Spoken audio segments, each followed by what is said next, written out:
Tuhan bersamamu.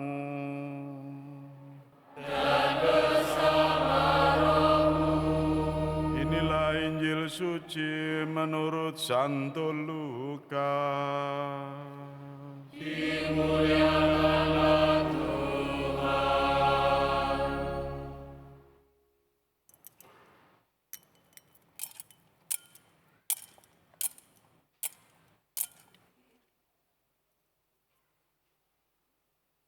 Ketika tiba waktu penyucian menurut hukum Musa, Maria dan Yusuf membawa Yesus ke Yerusalem untuk menyerahkan dia kepada Tuhan.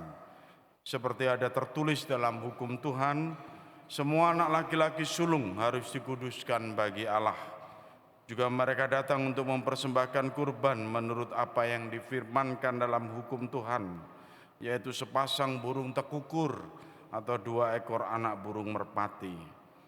Di Yerusalem ada seorang bernama Simeon, ia seorang yang benar dan saleh, yang menantikan penghiburan bagi Israel. Roh Kudus ada di atasnya dan kepadanya telah dinyatakan oleh Roh Kudus bahwa ia tidak akan mati sebelum melihat Mesias, yaitu dia yang diurapi Tuhan. Atas dorongan Roh Kudus, Simeon datang ke bait Allah. Ketika Yesus, anak itu dibawa masuk oleh orang tuanya untuk melakukan baginya apa yang ditentukan hukum Taurat. Simeon menyambut anak itu dan menatangnya sambil memuji Allah, katanya, "Sekarang Tuhan, biarkanlah hamba-Mu ini pergi dalam damai sejahtera sesuai dengan firman-Mu, sebab mataku telah melihat keselamatan yang datang daripada-Mu, yang telah Engkau sediakan di hadapan segala bangsa, yaitu cahaya yang menyatakan kehendak-Mu bagi bangsa-bangsa lain, dan menjadi kemuliaan bagi umat-Mu Israel." Yusuf dan Maria amat heran akan segala sesuatu yang dikatakan tentang Yesus. Lalu Simeon memberkati mereka dan berkata kepada Maria ibu anak itu, "Sesungguhnya anak ini ditentukan untuk menjatuhkan dan membangkitkan banyak orang di Israel, serta untuk menjadi suatu tanda yang menimbulkan perbantahan supaya menjadi nyata pikiran hati banyak orang. Tetapi kelak suatu pedang akan menembus jiwamu sendiri." Pada waktu itu ada pula di Yerusalem seorang nabi perempuan, anak Fanuel dari suku Asyer, namanya Hana. Ia sudah lanjut usia. Sesudah menikah ia hidup 7 tahun bersama suaminya, dan sampai sekarang ia janda dan telah berumur 84 tahun. Ia tidak pernah meninggalkan bait Allah dan siang malam beribadah dengan berpuasa dan berdoa. Pada saat itu juga Hana pun datang ke bait Allah dan mengucap syukur kepada Allah, serta berbicara tentang anak itu kepada semua orang yang menantikan kelepasan untuk Yerusalem. Setelah selesai semua yang harus dilakukan menurut hukum Tuhan, kembalilah Maria dan Yusuf beserta Yesus ke kota kediaman mereka, yaitu kota Nazaret di Galilea. Anak itu bertambah besar dan menjadi kuat, penuh hikmat dan anugerah Allah ada padanya. Demikianlah sabda Tuhan. Terpujilah Kristus.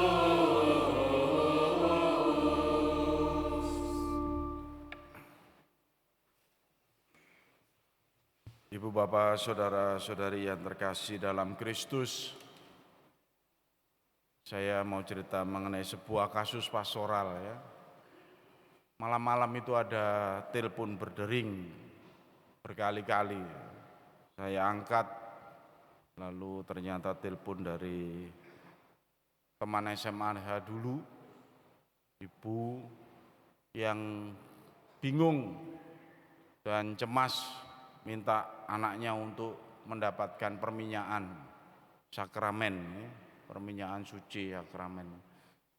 Saya itu ya karena ini dari paroki sebelah ya, saya tanya, sudah menghadap pasturnya di sana? Sudah. Anaknya ibu kenapa sih? Anak saya ini kecelakaan itu, Romo minta tolong diberi sakramen perminyakan. Loh kan ini ibu di paroki sebelah minta pasturnya. Pasturnya enggak mau memberi. Kok bisa? Enggak tahu pasurnya itu jengkel kok Romo. Saya minta Romo aja teman saya. Lu iki gak bener, saya bilang. Kenapa kok enggak mau memberi? Saya tanya kemudian, kenapa enggak mau memberi? Agak diem-diem begitu ya. Ayo ibu, kenapa pasurnya alasannya? Pasti punya alasan, enggak mungkin. Anak saya itu belum dibaptis. Ini SMA kecelakaan minta memperoleh sakramen perminyakan suci dalam kondisi yang sakrat begitu.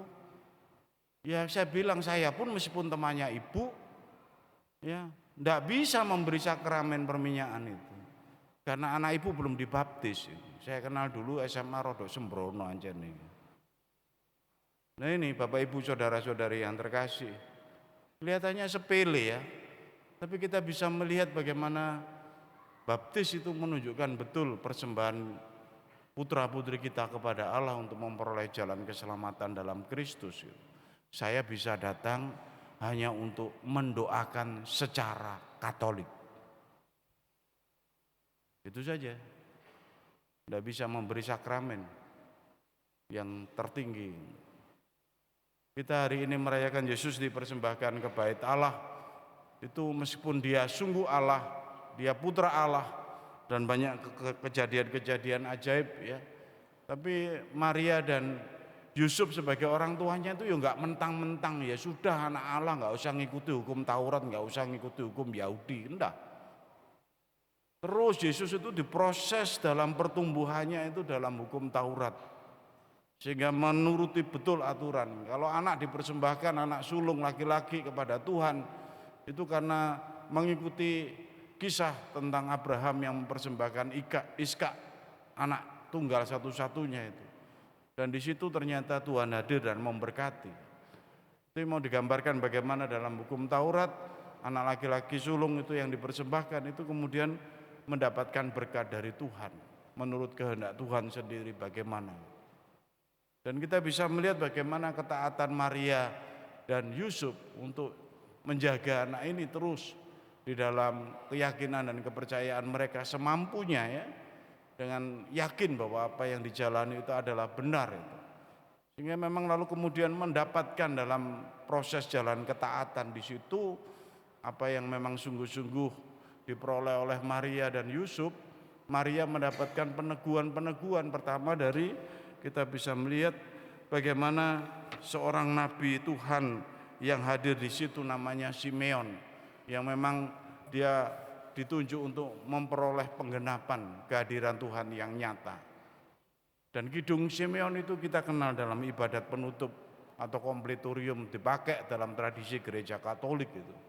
Sekarang Tuhan biarkanlah hamba-Mu ini berpulang dalam damai sejahtera menurut firman-Mu. Itu ada dalam kidung Simeon yang didoakan setiap malam. Menjadi doa dalam tradisi gereja Katolik. Sebuah penggenapan yang menjadi ungkapan syukur bahwa dia menyaksikan Tuhan yang hadir di dunia dengan janjinya. Tapi juga Simeon ini lalu meneguhkan Maria, menyiapkan mental Maria, anakmu ini akan menjadi perbantahan, membangkitkan banyak orang Israel dan menjadi suatu tanda. Dan di situ kamu akan kemudian suatu pedang akan digambarkan akan menembus jiwamu sendiri. Itu Maria sejak Yesus kecil sudah dipersiapkan mentalnya kalau terjadi apa-apa, dan betul bahwa dia akan menyaksikan bahwa putranya itu kemudian rela menderita, wafat, dan kemudian disalib itu ya. Kita bisa melihat itu. Tapi juga bagaimana Nabi Hana yang datang di situ memang sudah hadir di situ terus menerus dan mau mewartakan bagaimana dia sungguh menantikan kehadiran Tuhan yang mau menyelamatkan umatnya. Dan dia lalu berbicara tentang anak itu kepada semua orang yang menantikan kelepasan bagi Yerusalem. Nah ini Bapak Ibu saudara-saudari yang terkasih, anugerah-anugerah yang tak terduga yang sungguh diberikan untuk kemudian bekal dalam meniti perjalanan sebuah keluarga karena mempersembahkan anaknya dan tahu bahwa yang terbaik untuk anaknya ini. Itu yang harusnya menjadi permenungan kita dalam minggu ini. Memang kita bisa melihat Ibu Bapak saudara-saudari yang terkasih hukum, peraturan dibuat itu kan supaya kita itu juga sejahtera ya, secara jasmani dan rohani, terjaga pertumbuhannya yang aman, baik dan tentram. Makanya orang itu taat dalam peraturan lalu lintas, orang taat dalam peraturan hukum pemerintahan, taat dalam peraturan hukum yang lain itu karena di situ kemudian dijaga bagaimana pertumbuhan hidup manusia. Mungkin kalau dalam konteks masyarakat ya secara sosial, politik, ekonomi dan sebagainya. Kita jalani saja dengan ketaatan peraturan-peraturan itu. Waktunya harus membayar pajak, bayar. Waktunya harus begini, harus dikerjakan begitu. Coba kalau itu dilanggar semua itu menjadi chaos, nggak karu-karuan. Demikian juga sebagai umat beriman Katolik kita juga memiliki hukum peraturan yang diatur oleh Gereja Katolik. Yang bagaimana itu kemudian diajarkan supaya kita ikuti dengan tertib dan teratur. Itu untuk menjaga sungguh kesejahteraan iman rohani kita. Itu yang membuat kita kemudian merasakan tentram. Itu yang membuat kita kemudian mengikuti jalur yang sesungguhnya. Mungkin Anda sekarang itu ya seperti Maria dan Yusuf di zaman milenial ini yang mengikuti peraturan hukum gereja, hukum Tuhan ini dengan tertib dan teratur. Lalu disitulah untuk menemukan betul peneguhan-peneguhan berkat-berkat yang melimpah seperti yang diterima oleh Maria dan Yusuf. Dan itu pada saat juga kita melihat bagaimana anak-anak yang dipercayakan kepada kita semua yang mengikuti aturan-aturan yang sesuai. Nah, tantangan milenial kita ini kan zaman ini zaman namanya era post-truth, itu era kebenaran yang dipermasalahkan dan dipertanyakan. Sehingga lalu kemudian di media sosial banyak mempertanyakan hukum-hukum termasuk hukum gereja, hukum agama yang lain dan sebagainya. Ya, lalu mengatakan ya yang benar apa? Ya yang benar ya kita sendiri aja. Ya yang hukumnya siapa? Ya hukumnya kita sendiri aja. Nah kalau hukum kita sendiri aja, diri kita sendiri namanya hukum ego, lalu jadi egois, lalu jadi mood, menurut moodnya saja, tidak menurut ketentuan. Kita hadir di gereja ini mungkin Anda yang memang sungguh terasa terpanggil karena mengikuti peraturan hukum gereja, rasanya ya nyaman dan sebagainya, tapi ya sudah hadir mengikuti ibadah sebagai umat Katolik gitu ya. Tapi mungkin Anda yang hadir di sini bisa jadi ya nggak moodnya itu jek terbawa Imlek lho Romo, jek pengine hongyong ngono. Jek pengen libur besok masuk macam-macam itu. Tapi Anda taat mau hadir ke gereja meskipun moodnya enggak muncul, ya Anda taat betul mau menjalankan itu sehingga ada rasa betul kenteraman ini memang sesuai apa yang dikehendaki Tuhan kan begitu. Tapi tantangan milenial kita zaman ini begitu, nah gak mood ya nggak usah dijalankan, kalau mood baru dijalankan. Nah, ini yang bahaya. Atau yang kedua paham-paham liberal yang sungguh-sungguh banyak beredar, ya bebas saja. Gampang itu nanti itu, begitu apa-apa digampangkan. Ya contohnya seperti teman saya tadi, di titik akhir bagaimana situasi kondisi anaknya yang butuh diselamatkan secara iman, gak bisa menyelamatkan lagi sebagai orang tua. Ya karena jelas itu, bagaimana mau diselamatkan, karena tidak merasa bertanggung jawab dan tidak taat dengan apa yang menjadi ketentuan-ketentuan. Ini ada hal-hal yang perlu untuk kita cermati, menjadi tantangan milenial kita bersama, bahwa Anda akan digoda terus-menerus untuk tidak taat dalam hukum gereja, dalam hukum negara, dalam hal apapun. Anda akan digoda lagi sebagai mungkin gambaran sebagai orang yang dungu atau orang yang bodoh atau orang yang kurang wawasan atau orang yang tidak cerdas macam-macam dengan media sosial Anda. Sehingga kita itu mempermasalahkan soal ketaatan ini. Tapi tiap hari makan 3 kali, tiap hari ke WC toilet, itu Anda taat loh sama tubuh Anda.